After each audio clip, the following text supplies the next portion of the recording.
Сәлем достар, қайырлы күн, қалайсыздар? Мен бүгін осындай етті бәліш, местный пирог дайындадым. Жасап көріңіздер. Бізге керегі қаймақ, кәдімгі май. Мен бұл жерде щедрое лето майын қолдандым. Жұмыртқа, тұз, жаздырық литр және ұн керек болады. Осылайына араластырып барлығын. Ұнымызды жайдан салып отырып, жұмсақ емес, қатты емес, қамыр илейміз. Қаймақтан өзі иленген қамыр ерекше болады, жұмсақтау, қолға икемге келетін қамыр болады. Осылайынан жақсылап араластырып қамырымызды илеп, июін қандырып аламыз. Бұл қамырымызды біз осылай бөлме температурасына ең аз дегенде жарты сағатқа қойып қойсаңыздар болады. Бір 20 минут уақыт өткеннен кейін қамырды екіге бөліп, тағы да июін қайтарып қойсаңыздар болады. Екі астына, үстіне және де. Енді бұл жерде бізде етті бәлішіміздің салмасын дайындаймыз. Салмасына осында тартылған ет керек. Тартылған етті осылай жақсылап араластырып аламыз. Бұл жерде менде видеоға түспей қалды.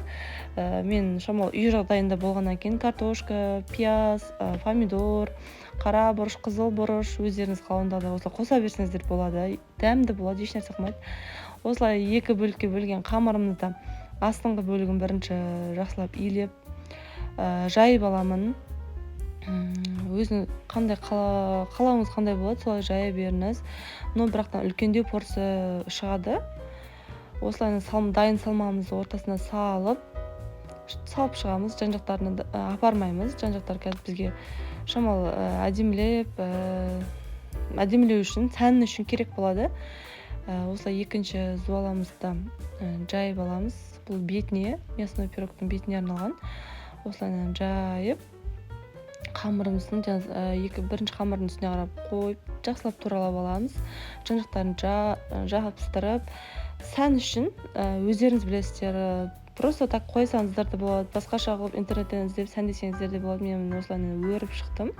Жан-жақтарын бәрін өріп, әдемілеп дайындадым. Осылайынан бетіне жұмыртқаны жағып, осылай дайындап аласыздар. Міне бұл жерде уже менде местный пирог дайын, өте дәмді, тәтті, жасап көріңіздер міндетті түрде.